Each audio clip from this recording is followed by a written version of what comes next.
yo creo que fundamentalmente una mirada integradora. Una mirada que es capaz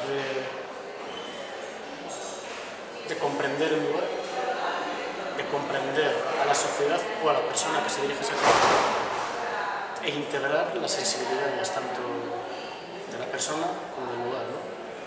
¿Qué aspectos son más sensibles de ese territorio, de ese sitio en el que estás interviniendo, de ese solar? Me da igual la escala en la que sea. Y es capaz de integrar a las diferentes escalas los valores que se pueden descubrir en ese entorno y las inquietudes o los planteamientos, los problemas a los cuales tenemos que buscar solución, con los que te viene la sociedad o esa persona.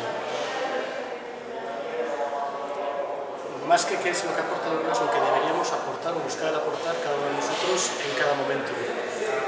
Y sobre todo hacerlo desde un enfoque de absoluta responsabilidad y consciencia de lo importante que es cualquier decisión que tomamos en nuestro día a día.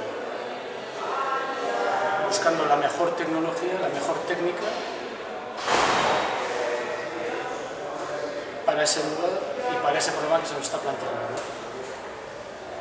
Creo que es importante aportar eso, y aportarlo desde tres miradas, y que es la de esa mirada ahí, intuitiva, primaria, impulsiva, sensible de la primera vez que te enfrentas a ese problema, a ese planteamiento, una mirada también de redescubrir, de reinterpretar, de reintuir, de rediseñar y por lo tanto reconducir tendencias, y sobre todo una mirada de comprensión, de empatizar y de hablar en un lenguaje apropiado y apropiable, y por lo tanto plantear soluciones apropiadas y apropiables a los diferentes problemas. Creo que me he ido, pero bueno. Enlazando un poco con lo que acabas de decir, ¿cómo se podría mejorar la comunicación con la sociedad? ¿La comunicación como colectivo o la comunicación?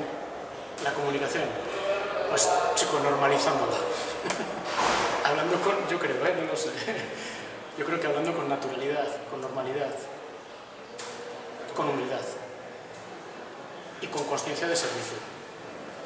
Estamos prestando un servicio y es un servicio trascendental y fundamental para que las cosas funcionen. Entonces, yo creo que tenemos que dejar de hablar en abstracto para hablar de cosas concretas, de cosas próximas, y que lo abstracto y lo esencial sean lo que de alguna manera da cohesión y coherencia a todos los actos y a todo lo que vamos diciendo, ¿no? No sé muy bien. La comunicación hoy en día, además, ha desbordado cualquier tipo de formato, el escrito, el verbal, el audiovisual, pero sobre todo yo creo que el dibujado también es un sistema, un lenguaje que también nos podría ayudar a expresar mejor, ¿no? A dibujar sobre un mapa las diferentes cuestiones que vamos viendo. Pero yo creo que mejoraría si le damos naturalidad y hablamos con normalidad de las cosas, con proximidad y además con humildad.